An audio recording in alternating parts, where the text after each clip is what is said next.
Hello everyone. Today we are going to start our third chapter, Kingdoms of the South, AD 700 to AD 1200. During the medieval period, a closer contact between the people of North and South India could be seen. This was made possible by two main developments. In the first place, the rulers both in North and in South India crossed the Vindhya mountains in order to expand their empires. Secondly, the teachings of Shankaracharya and other saints spread in every corner of the country. Early in the 9th century, Shankaracharya chose four places as center for his teachings: Badrinath in the north, Sringeri in the south, Dwarka in the west, and Puri in the east.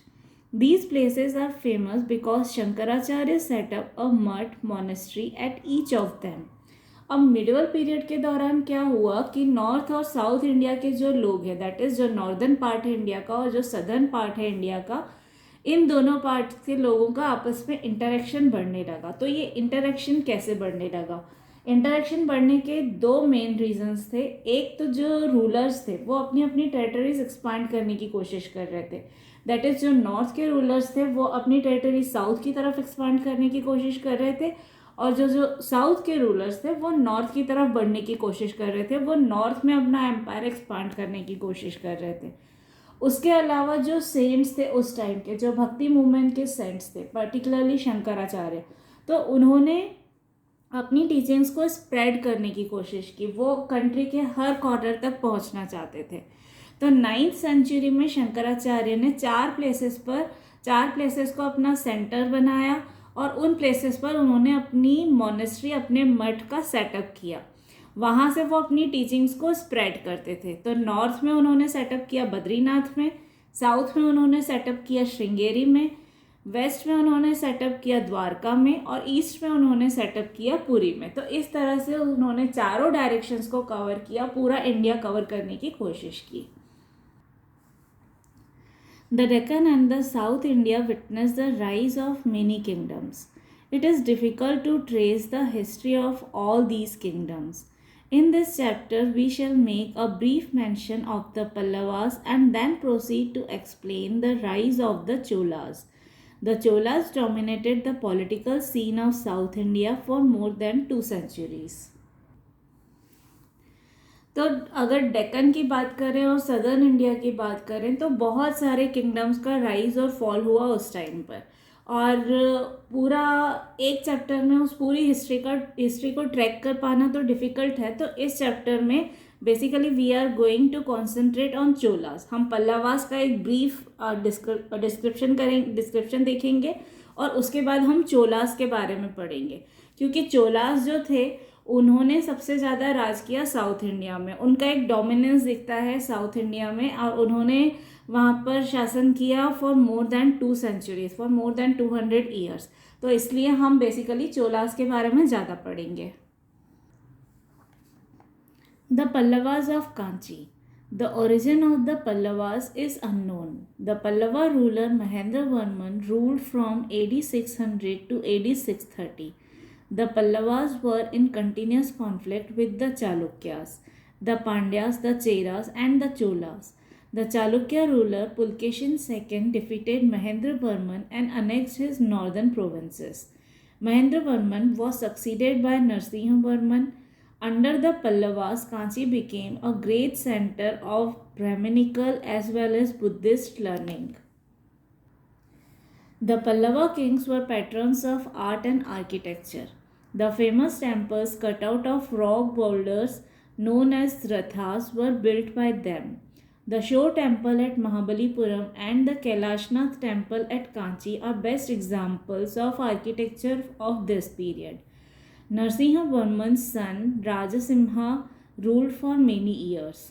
Thereafter, their power declined. Finally, the Cholas defeated the Pallavas and became the dominant power in the south. तो पल्लवास का origin कहाँ से और कैसे हुआ, उस dynasty के rule को स्टार्ट किसने किया, ये तो नहीं पता है.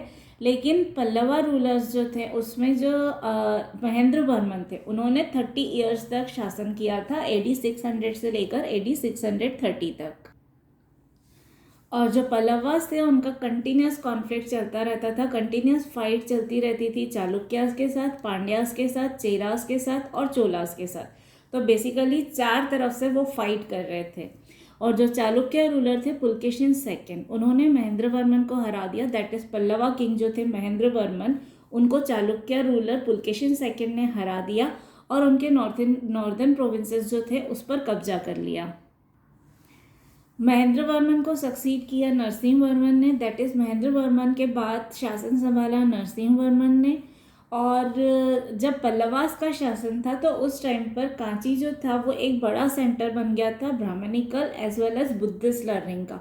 दैट इज जो बुद्धिस्ट कल्चर के बारे में और ब्राह्मणिकल कल्चर के बारे में लोगों को सबसे ज़्यादा अगर टीचिंग स्प्रेड की जाती थी तो वो कांची से की जाती थी। जो पल्लवा किंग्स थे वो आर्ट और आर्किटेक्चर को भी काफ़ी प्रेस करते थे। उन्होंने आर्ट एंड आर्किटेक्चर को काफ़ी बढ़ावा दिया।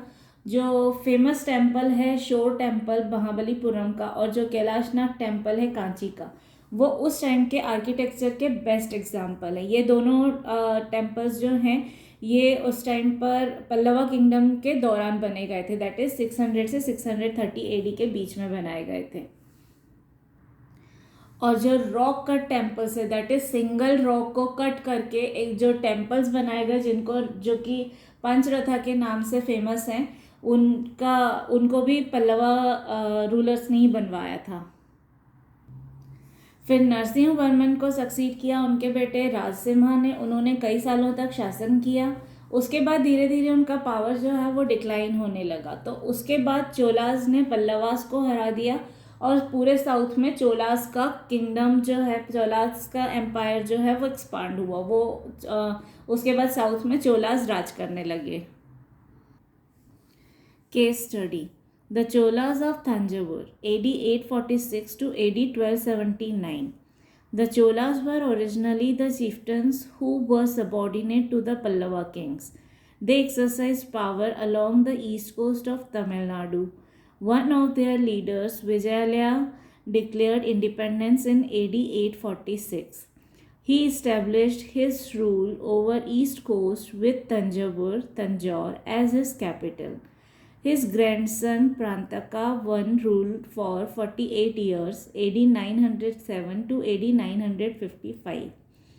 He defeated the Pandya of Madurai and captured their kingdom.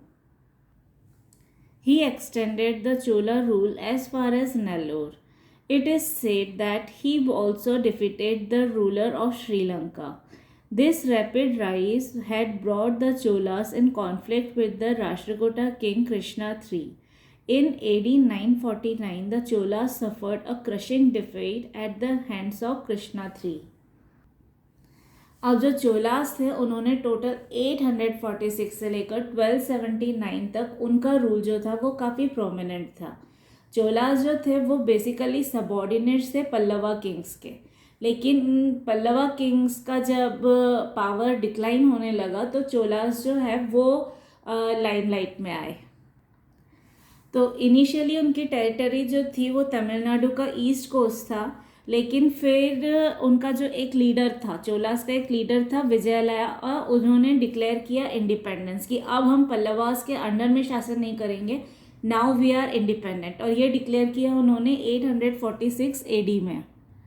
तो सबसे पहले उन्होंने अपना रूल जो है इस्टेब्लिश किया ईस्ट कोस्ट में। वहाँ पर उन्होंने तंजावुर को अपनी कैपिटल बनाया। और उनके जो ग्रैंडसन थे प्रांतका I, उन्होंने 48 ईयर्स तक वहाँ पर रूल किया। AD 907 से AD 955 तक उन्होंने मदुरई में पांड्यास को हराया और उनके किंगडम को भी कैप्चर कर लिया। दैट इज़ उन्होंने मदुरई पर भी अपना शासन कर लिया। और फिर धीरे धीरे उन्होंने अपना रूल जो है वो पूरा नेल्लोर तक फैलाया। और कुछ हिस्टोरियंस का ये भी मानना है कि उन्होंने श्रीलंका पर भी अपना रूल किया था। दैट इज़ उन्होंने श्रीलंकन रूलर्स को हराकर वहाँ पर भी अपना रूल स्टैब्लिश किया था। तो इस तरह से चोलास की ग्रोथ जो है वो काफ़ी फास्ट हुई थी। और फिर उनका कॉन्फ्लिक्ट हुआ राष्ट्रकूटा किंग कृष्णा III से।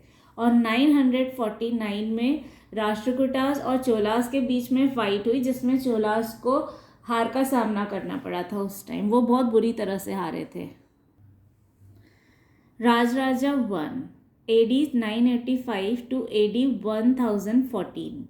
The Cholas regained their glory under Rajaraja I. He made himself the overlord of the whole of southern India, Sri Lanka, and other islands.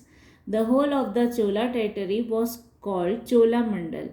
The name Coromandel Coast is derived from the word Chola Mandal. Rajaraja I was not only a great conqueror, he was also a capable administrator and a patron of arts and literature. तो राजा राजा one जो थे उन्होंने शासन किया था 985 से लेकर 1014 तक, और इस टाइम पीरियड में चोलास ने अपनी ग्लोरी को वापस से रीगेन किया था. उन्होंने अपना रूल जो है वो एक्सटेंड किया था सदर्न इंडिया, श्रीलंका और इनफैक्ट दूसरे आइलैंड्स तक, और जो पूरी चोला टेरिटरी थी उसको बोला जाता था चोला मंडल. तो आज हम जो कोरोमंडल कोस्ट बोलते हैं वो बेसिकली डिराइव चोला मंडल से ही हुआ है. जिस पूरे टेरिटरी पे चोलास का किंगडम था उसको बोला जाता था चोला मंडल, और उसको हम बोलते हैं अब कोरोमंडल. तो राजराजा वन जो थे वो सिर्फ ग्रेट कॉन्करर नहीं थे. दैट इज़ ऐसा नहीं है कि उन्होंने सिर्फ टेरिटरीज पे अटैक किया और उसको अपने कब्जे में किया, बल्कि वो एक बहुत अच्छे एडमिनिस्ट्रेटर भी थे, और वो आर्ट और लिटरेचर के भी पैट्रन थे. वो आर्ट और लिटरेचर को भी काफ़ी प्रेज करते थे, उसको काफ़ी बढ़ावा देते थे. राजेंद्र चोला AD 1014 to AD 1044. Rajaraja I was succeeded by his son Rajendra Chola. He made his navy bigger and stronger and sent it out to conquer countries of Southeast Asia, Malaya, Java and Sumatra. He even raided the Ganga Valley and defeated the Pala kings of Bengal. To mark this victory in the north, he took the title of Gangaikonda Chola, or the conqueror of the Ganga, and built a new capital called Gangaikonda Cholapuram. Rajendra Chola also built lakes and canals so that the farmers might always have water for their fields. The trade with Southeast Asia made the Chola Empire very prosperous. He was a great patron of arts and an able administrator. His reign is described as the golden age of Cholas. His naval expedition to Southeast Asia was the first to be undertaken by an Indian king. फिर next king जो आए चोला kingdom में वो थे राजेंद्र चोला. उन्होंने शासन किया AD 1014 से AD 1044 तक. वो राजेंद्र चोला के बेटे ही थे, वो राजा चोला के बेटे ही थे, और उन्होंने उनको सक्सीड किया. उन्होंने अपनी नेवी को बहुत स्ट्रॉन्ग और बिग बनाया. नेवी वो आपकी आर्मी होती है जो कि जिसको हिंदी में बोला जाता है नौसेना. दैट इज़ अगर सी रूट के थ्रू जाना है किसी वॉर के लिए तो उसके लिए नेवी जाती है.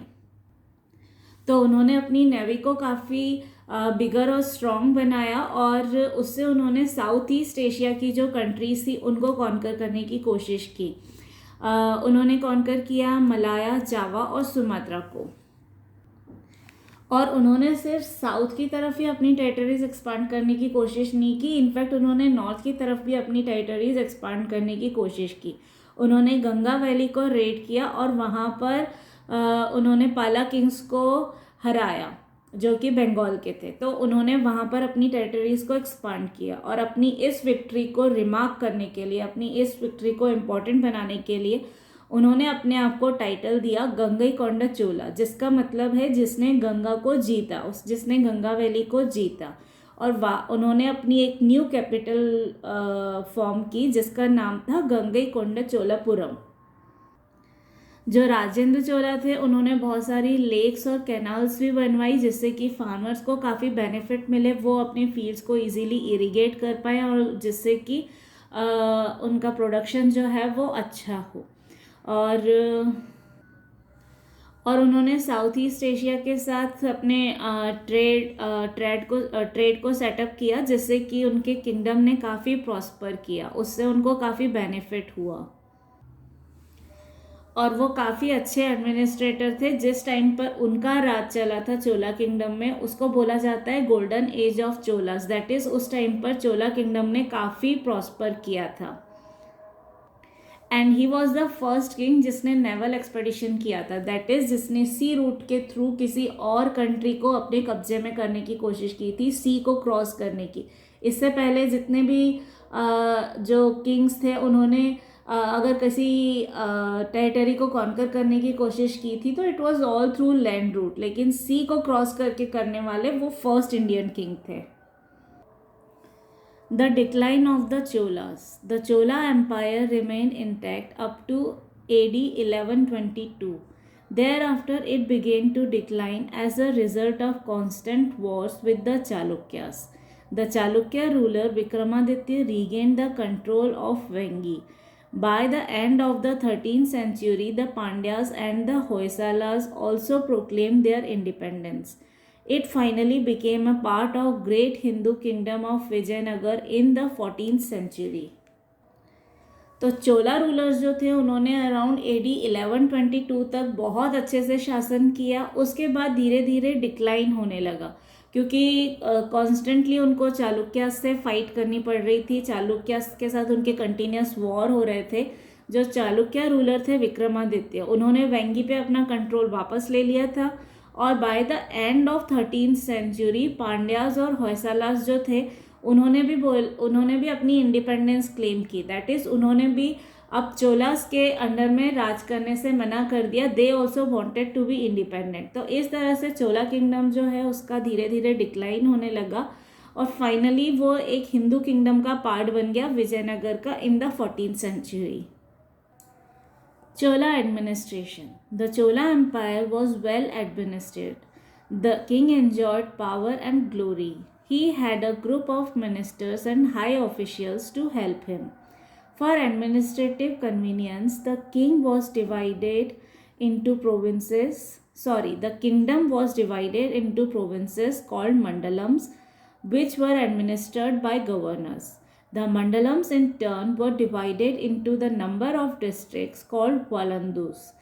A valanadu consisted of a group of villages. The lowest unit was the village or gramam. अब चोला एम्पायर की अगर एडमिनिस्ट्रेशन की बात करें तो उनका एडमिनिस्ट्रेशन जो था वो बहुत अच्छा था। जो किंग्स थे उनके पास पावर काफ़ी था और उनकी प्रसिद्धि, उनकी ग्लोरी जो है वो चारों तरफ फैल रही थी। Like they were outshining. And जो ग्रुप ऑफ मिनिस्टर्स थे वो काफ़ी हेल्प करते थे किंग्स को प्रॉपरली एडमिनिस्टर करने के लिए और कन्वीनियंटली एडमिनिस्ट्रेशन हो पाए इसलिए पूरे किंगडम को प्रोविंसेस में डिवाइड कर दिया गया था। जैसे कि आजकल हम कंट्री को स्टेट्स में डिवाइड करते हैं, स्टेट्स को डिस्ट्रिक्ट में डिवाइड करते हैं, डिस्ट्रिक्ट को सिटीज़ में डिवाइड करते हैं एंड देन विलेजेस में डिवाइड करते हैं। तो उस तरह से चोलास ने अपने किंगडम को प्रोविंसेस में डिवाइड किया था जिसको बोला जाता था मंडलम्स। उसको एडमिनिस्टर करते थे governors.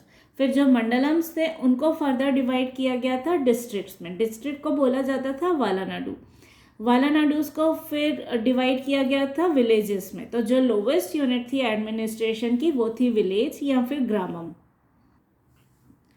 The most striking feature of Chola administration was the institution of popular assemblies at different levels. Assembly at the district level was called Nattar. A big city also had its own assembly called Nagaratta. These assemblies performed several administrative functions. अब सबसे अच्छा जो feature था चोला administration का वो था assemblies. That is लोग gather होके असेंबली करते थे, इंस्टीट्यूशन होता था और वहाँ पर डिसीजंस लिए जाते थे for the good of people. तो इस तरह से एडमिनिस्ट्रेशन जो है वो बेहतर हो सकता था। तो अगर डिस्ट्रिक्ट लेवल की असेंबली होती थी तो उसको बोला जाता था नत्तर। अगर किसी बड़े शहर की असेंबली होती थी तो उसको बोला जाता था नगरट्टा। और ये असेंबलीज जो होती थी ये बहुत सारे एडमिनिस्ट्रेटिव फंक्शंस करती थी। Village administration. Villages enjoyed a large amount of freedom in the management of their affairs. Each village had 2 assemblies or councils. The Ur was the general assembly of all the villagers. The Sabha was a smaller body whose members were elected by all the villagers. The members of the Sabha were required to be educated, to be owners of land, and well versed in administrative matters. The method of election was the name slips of all candidates were mixed up in a pot from which they were drawn one by a small boy. The results were announced by a village priest.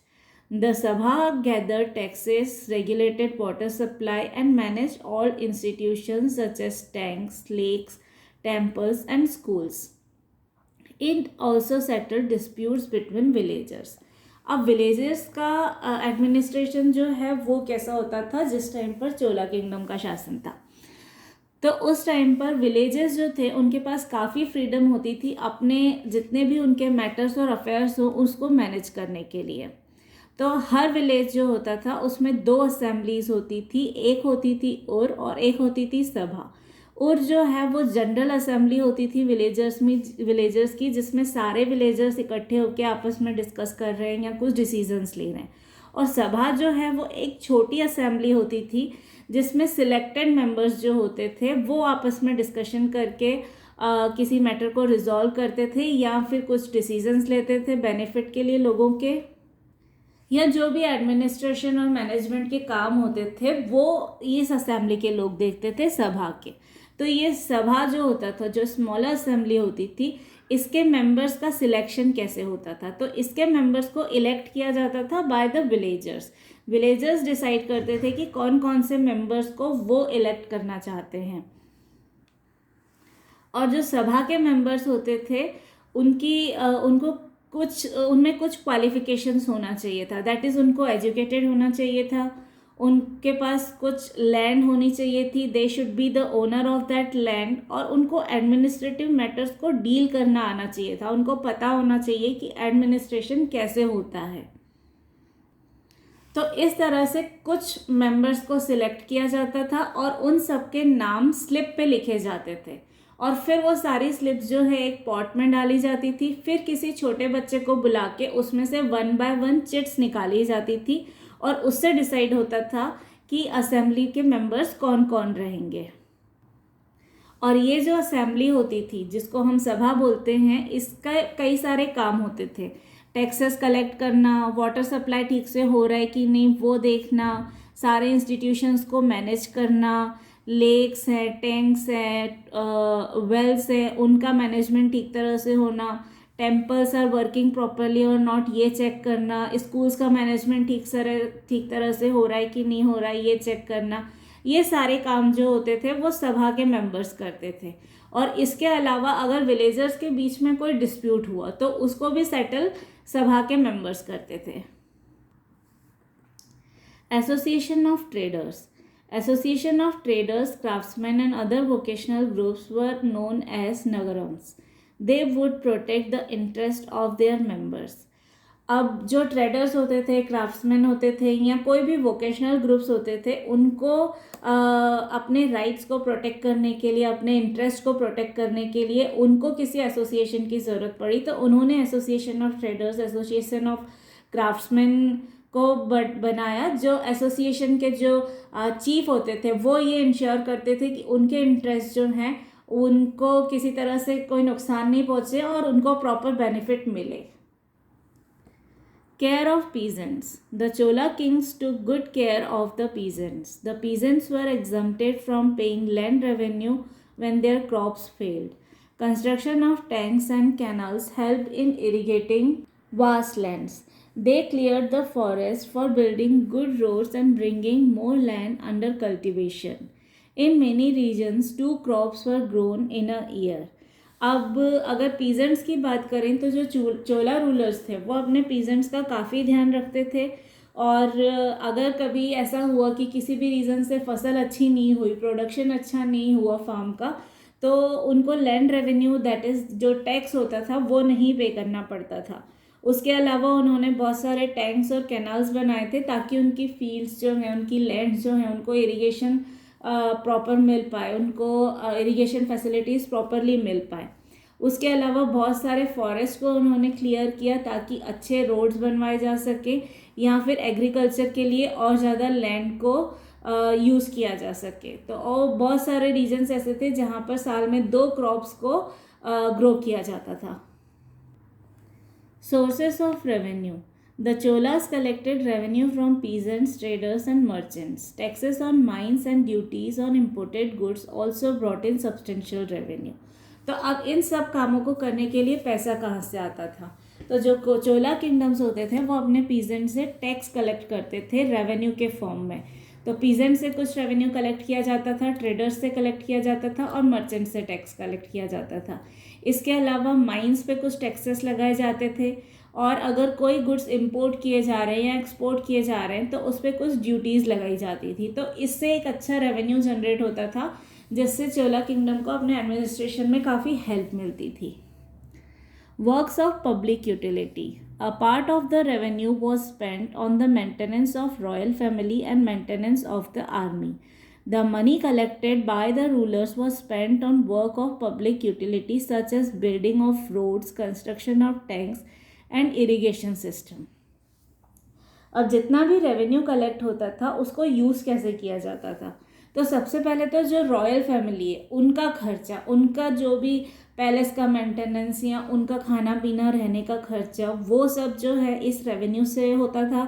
उसके अलावा जो army का maintenance है वो भी इसी revenue से होता था। उसके अलावा जो भी पैसा बचता था उसको रूलर्स पूरा खर्च करते थे पब्लिक के लिए। तो उसके लिए वो काफ़ी बिल्डिंग्स बनाना, जो पब्लिक यूज़ की बिल्डिंग्स हों वो बनाना, रोड्स का कंस्ट्रक्शन करना, टैंक्स का कंस्ट्रक्शन करना, इरिगेशन सिस्टम को डेवलप करना। सो ओवरऑल पब्लिक के डेवलपमेंट के लिए उस पैसे को वो खर्च करते थे। Military administration. The Cholas created a powerful standing army and a strong navy. There army consisted of archers, foot soldiers, horsemen, and war elephants. The navy helped in maintaining control over the islands and in protecting the sea routes. This was vital for maintaining commercial relations with other countries. अब military के administration की बात करें तो चोलाज ने एक powerful army create की थी। उनके पास स्टैंडिंग आर्मी भी थी, उनके पास बहुत स्ट्रॉन्ग नेवी भी थी। तो उनकी आर्मी जो है उसमें आर्चर्स दैट इज तीर धनुष चलाने वाले लोग थे, फुट सोल्जर्स थे, हॉर्समैन थे और उसके अलावा वॉर एलिफेंट्स भी थे। तो ओवरऑल उनकी आर्मी जो है वो बहुत स्ट्रॉन्ग थी। और अगर नेवी की बात करें तो उनकी नेवी भी काफ़ी स्ट्रॉन्ग थी जो कि उनको हेल्प करती थी अपना कंट्रोल अपना कंट्रोल मेंटेन करने के लिए ओवर द आइलैंड्स। हमने पहले पढ़ा कि उन्होंने बहुत सारे आइलैंड्स को भी कॉन्कर किया था। तो अब उन आइलैंड्स को के ऊपर अपना उनका कंट्रोल बना रहे, इसमें उनको नेवी हेल्प करती थी। उसके अलावा नेवी हेल्प करती थी सी रूट्स को प्रोटेक्ट करने के लिए। जैसा कि हमने पढ़ा कि उन्होंने साउथ ईस्ट एशिया की बहुत सारी कंट्रीज़ के साथ अपने ट्रेड प्रैक्टिसेस डेवलप की थी। तो अब उन ट्रेडर्स को हेल्प करने के लिए, उन ट्रेडर्स को प्रोटेक्ट करने के लिए, दैट इज़ अगर कोई गुड्स जा रहे हैं एक कंट्री से दूसरी कंट्री तक जा रहे हैं थ्रू सी रूट, तो उसको रास्ते में उस जहाज़ को कोई लूट ना ले, तो उसको सेव करने के लिए भी उनको नेवी की हेल्प लगती थी। तो इस तरह से नेवी उनको काफ़ी हेल्प करती थी। और क्योंकि उनकी नेवी काफ़ी स्ट्रॉन्ग थी, आर्मी भी काफ़ी स्ट्रॉन्ग थी, तो इस तरह से उनके कमर्शियल रिलेशंस जो थे दूसरी कंट्रीज़ के साथ उनको मेंटेन करने में उनको काफ़ी हेल्प होती थी। Society. The caste system very much prevailed in southern India. The Brahmins received land grants called Brahmadeya. Their land was exempted from taxes. Besides the Brahmins, merchants had emerged as a powerful class. They owned a lot of wealth. The social status of the people called outcast was pitiable. They could not draw water from the common wells, nor were they allowed to enter temples. The laborers in the town worked hard all their life. अब अगर society की बात करें तो caste system जो था वो southern India में भी काफ़ी प्रिवेल्ड था। मतलब वहाँ पर भी कास्ट सिस्टम जो है वो बहुत ज़्यादा रिजिड था। जो ब्राह्मण्स थे उनको लैंड ग्रांट्स मिलती थी जिसको बोला जाता था ब्रह्मदेय। तो उनको अपनी लैंड से कोई टैक्स भी नहीं देना होता था, वो क्लियरली एग्जम्प्टेड था। उसके अलावा ब्राह्मण्स के अलावा जो मर्चेंट्स थे वो एक काफ़ी पावरफुल क्लास थी, उनके पास काफ़ी पैसा होता था, सोशल स्टेटस होता था। लेकिन जो छोटी कास्ट के लोग थे, जिनको आउटकास्ट बोला जाता था, उनकी कंडीशन बहुत ख़राब थी, वो लोग बहुत पुअर थे। और उसके अलावा उनकी सोशल कंडीशंस भी काफ़ी ख़राब थी, apart from there financial condition. वो जहाँ से सारे लोग पानी भरते, उस कुएं से वो पानी नहीं भर सकते थे, या वो मंदिर नहीं जा सकते थे, वो स्कूल्स में नहीं जा सकते थे।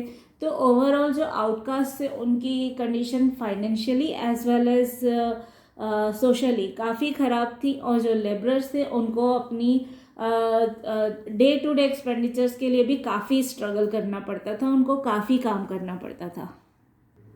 सो this was the first part of our chapter Kingdoms of the South AD 700 to AD 1200. If you have any doubt or query, you can ask me in the comment box below, and also you can WhatsApp me. The WhatsApp number is there in the description box, and for other topics you can check the description box below. The links are there. Thank you everyone.